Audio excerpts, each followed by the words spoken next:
Hello, today I'm going to charge, discharge and then charge again this sodium ion battery, and using the graphing facility of this DL24EW electronic DC load, we're going to take a look at the charge and discharge curves for one of these Hakadi 1500 milliamp hour sodium ion batteries.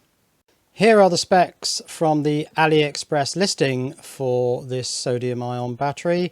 We're going to charge it to 4.1 volts, then discharge to 1.5 volts. Now the maximum charge current is 1C. I'm going to go a little bit below that. C is 1.5 amps, 1.5 amp hours. So I'm going to charge it at 1 amp. That's the 1.0 up there. Then I'm going to discharge it. The maximum discharge current is 3C, but I'm going to do it at 1C. So I'm going to discharge it at 1.5 amps down to 1.5 volts. Okay, let's get started. Let's switch on the charger. Now I've set that to 4.2 volts, even though this discharger is set to stop charging. In other words, it'll turn off this charging module at 4.1 volts. The reason I've put this to 4.2 is so that we get the constant current charge, but then the current will drop off slightly as the voltage gets very close to 4.1 volts here, and so that we just get a little bit of saturation in the charge. Okay, let's start the charge and then I'll talk you through some of the numbers on this display. So up here, top left, you can see that the current being pulled by the charger. This is just a switch, it's just a MOSFET. So the constant current is done on your battery charger. That's being put into the battery. So let's get in a little bit closer on this display. This is the charging current that's being measured. So it's very close to 1 amp. The battery is currently at 3.86 volts. So the voltage, which is the yellow line, will creep up. Now this graph starts full screen, and then gradually as the data accumulates it squashes down so that it always all fits on the screen, but the scale in minutes, which is this purple, these purple numbers here, will squash down so that we can always see the entire graph. Now you won't get a full charging graph because I'm starting at quite a high voltage, but what we will get is a full discharging curve. Let's just go through a few of the things on here. So I'm doing a CDC program, which means charge, discharge, and then charge back up again.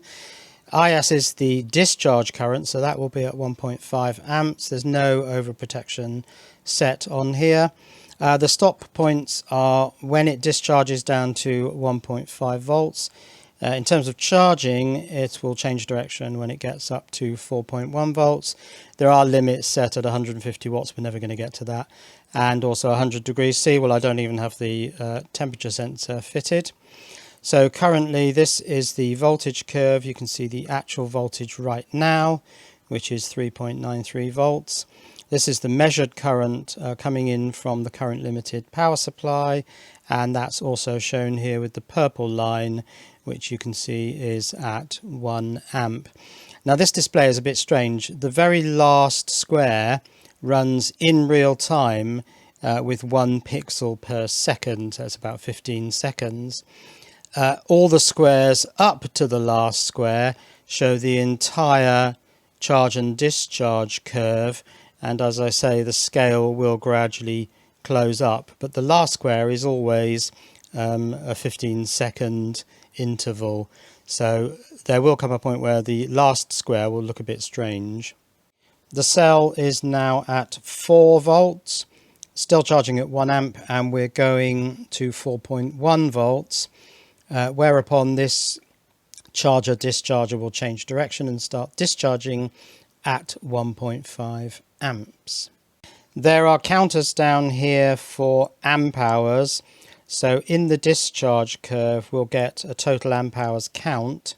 And this cell is 1500 milliamp hours. So we should see 1.5 amp hours. There's also a watt hours count. This is total elapsed time, probably for this phase or stage. So this is stage 1 of CDC, which is charge, discharge, charge. Stage 1, of course, is the charge stage, now up to 4.05 volts. And now the charger power supply is switching over from constant current of 1 amp to constant voltage at 4.2 volts. That's what I set it to. So we'll start to see the current that the battery is being charged at fall away once it goes into constant voltage permanently, which it's just done. So that current is now falling down. And you can see here over on the right hand side, the current is falling away, but the voltage hasn't yet got to 4.1 volts. It's 4.09. It's the power supply charging this thing is at 4.2 volts, but of course there's a bit of voltage lost in the wire from my charger power supply into the charge module of this electronic DC load. We're just hitting 4.1 volts now. This should go into phase 2 or stage 2 fairly soon, which is the discharge stage. And it will be interesting to see what happens to the voltage of the cell, how quickly it pulls down once it starts discharging at 1.5 amps, which I believe that's just happened now. So this is now in stage 2. The voltage of the cell has fallen away a little bit. We can see that here, 3.94 volts. So it holds up reasonably well, but not at 4.1 volts. It quite quickly falls down to 4 volts. So you could argue that the space between 4 volts and 4.1 volts is a fairly small area under the curve, because the rate at which it falls down is very sharp. Phase 2, the discharge phase, should run for an hour, because it's a 1.5 amp hour cell and I'm discharging at 1.5 amps. So what we want to see here is 1.5 amp hours, and on the timer we want to see that the discharge curve lasts for approximately 60 minutes. And you can now see that the charge power supply, the constant current power supply, has gone to 0 current because it's not now being used. It's still switched on, but the switch unit here, which this device uses to charge the battery under test, has now been disabled, and the battery is being discharged into the heat sinks under this fan, and if they get hot enough, this fan might come on. Now this electronic DC load is Wi-Fi. It's also Toya or Smart Life compatible, so there is an app which I'm running on my phone.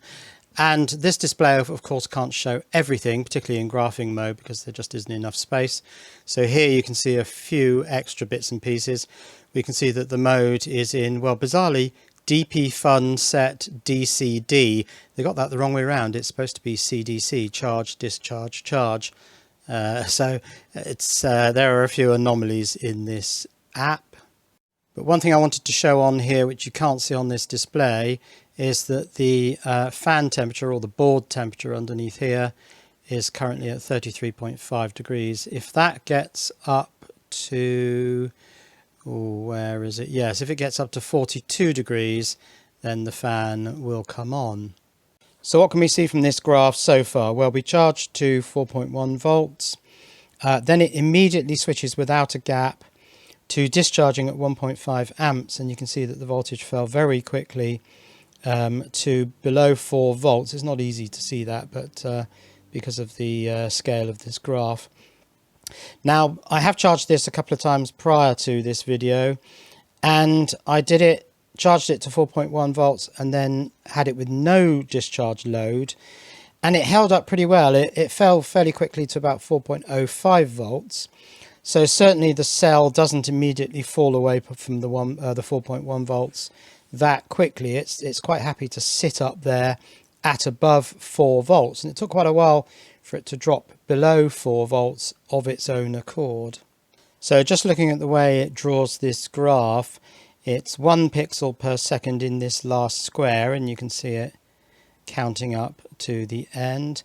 Then it redraws the entire graph, rescaling all of this previous stuff, and then it does another 15-second count, or it might be 16 seconds. I think it's probably 15 because it's a quarter of a minute, to fill in this last bit. So the graph looks a bit peculiar because the scale of all of the first whatever number squares that is, bar the last one, is this scale where 18.4 minutes is up to this last line. But then this last square only shows you the very latest 15 seconds.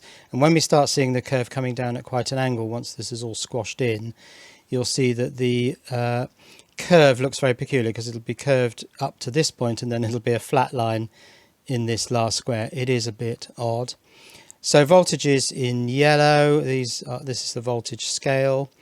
Current when you're discharging is in green, and all of the discharge parameters, amp hours, watt hours, total elapsed time is in green for phase 2, which is of course the discharge phase, the D in CDC.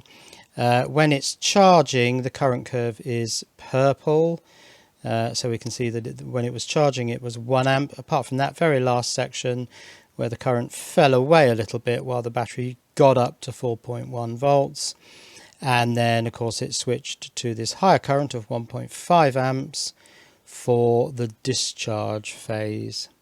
You'll notice that I've just pushed on these Vruzend cap covers in order to give me a connection to the cell. I just thought it would be the quickest way to do it, but they were extremely tight and I could really barely get them on. In fact, I think the only reason I actually managed to get them on is it's very hot at the moment, and so the plastic of the covers is quite flexible.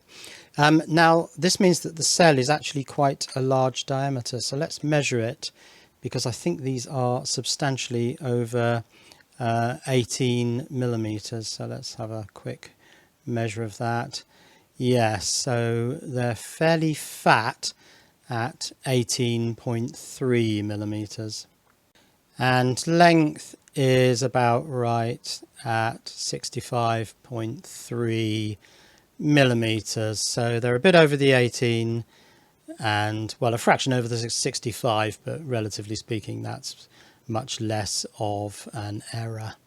The sodium ion cell is now down to 3 volts, still discharging at 1.5 amps. It's been running for 27 minutes. Remember that the upper charge voltage is 4.1 volts and the voltage that we're going to discharge down to is 1.5 volts. So far the curve is more or less linear. There are a few little changes of direction in there. You can see what I mean now about the last square being a totally different time scale to everything else. The first 14 squares, there are 15 in total, are at 35.5 minutes for those 14. The last square is 15 seconds. So you can see that as it's drawing, I don't know why they did this. I think it's so that you get some sense of movement. So you can actually see this square being drawn, but it is a totally different scale to the rest of the graph, which is slightly odd. Yes, so now below 3 volts, we're coming all the way down to 1.5, which is down here somewhere. This graph is linear, of course, and it starts at 0, so you can see the voltage all the way down from about 4 volts at the top there, and 0 is at the bottom, so you can see it. You can get a sense of scale between 4 volts, 3, 2, 1, 0 at the bottom. Now at the 30-minute mark, so theoretically halfway through the discharge, and we've got 750 milliamp hours, so it's looking good for getting the full 1500 milliamp hours that this cell is rated for. So we are watching a sodium ion battery being discharged into an electronic DC load. Now I realize this is very nerdy. For a lot of people this would be like watching paint dry, But I've looked on YouTube and I can't find another video on sodium ion batteries where someone actually has one and they're actually doing something with it. There's lots of sort of theoretical videos about sodium ion batteries and how they're going to change the world of electric vehicles and that sort of thing. But I do believe this might be the first video where a sodium ion battery is actually being discharged and we get to see the discharge curve. I know, super nerdy. Interesting flattening out of the curve here. Like I say, ignore the last square because it's on a different scale. But it was fairly linear coming down here, and it's flattened out a bit in the last few moments at about 2.5 volts. Well, I say interesting. It's about as interesting as things get in a battery discharge video. But that was something to point out. So interesting flattening out of the discharge curve. And now after that brief flattening out, which I think lasted for about 8 minutes, it's really started to turn down now. Again, I say ignore the last square because that doesn't show you anything, just movement. Yeah, we can see the voltage has turned down. We're now down to 2.3 volts. 52 minutes. There's only really about 8 or 7 minutes to go. And we're at 1300 milliamp hours. Hoping that that will show 1500 or above. By the time we get down to, well, this counter will freeze actually when it changes to stage 3. So this will give us the discharge capacity in milliamp hours or amp hours. Now I have actually turned off the charger power supply because I want to see what happens when this discharger, this is just discharging the battery into heat in the heatsink, and that heatsink is now very hot.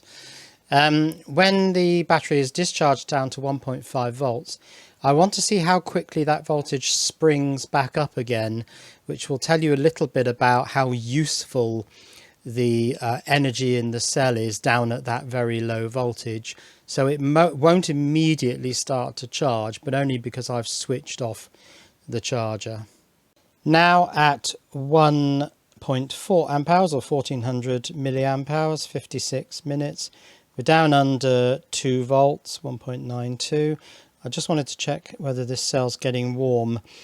Not particularly, but I know that when you take it all the way down to 1.5 volts at an amp and a half, that very last part does warm this cell up significantly. So the last part of the energy, quite a lot of it is lost in heat as the cell discharges down to its minimum voltage of 1.5 volts. The fall in voltage is now fairly precipitous, down to 1.65 volts. Got a feeling the rate at which that's falling, this is not going to make it to 1.5 amp hours, is it? Because we're rapidly heading down to 1.5 volts. And that's going down really quickly now. I might as well leave the camera running for this last bit. So we're not going to make 1.5 amp hours quite. There's the 1.5 volts. It will now go back into charging mode. But as you saw, I've switched off the charger so that you can see that the current now, this purple line, is 0. And the reason I did that is because I wanted to see how quickly this springs back up from the minimum voltage we took it to, which was 1.5 volts. And it's sprung all the way back up to 2 volts. So we started at 4.1 volts up there. The discharge current kicked in immediately because that's the way this thing works. It charges, discharges and charges with no time gaps. So it dropped immediately to about 4 volts. The discharge was fairly linear until about here, which is about 2.4 volts, something like that. And then it drops away fairly quickly. And although, yes, you can take it down to 1.5 volts, there really isn't much energy under the curve below about 2 volts. And so as a sort of rule of thumb, I think you can think about these cells as having a voltage range roughly between 4 volts and 2 volts, even though the manufacturers say you can go to 4.1 and discharge to 1.5. So that was a full discharge of a 1500 milliamp hour sodium ion battery. There's no lithium in here. Sodium replaces the lithium. And in theory, these should be a lot cheaper in the future because, of course, sodium is massively more abundant than lithium because it's in sea salt. So other than the exotic chemicals that are in here, apart from the other chemicals which I can't find a definitive list of, yeah, no lithium, just sodium. Okay, so let's switch back on the charger. That's now charging at 1 amp, and we'll take a look at the screen and see how the curve starts to shoot up for the final charge cycle. I won't include that in this video because, well, you've suffered enough watching this cell discharge. And now we can see that with a charge current of 1 amp, the cell voltage is pushing up, and this device will now charge it all the way back up to 4.1 volts. So that's it, the first ever discharge video of a sodium ion cell. Press the like button. Cheerio.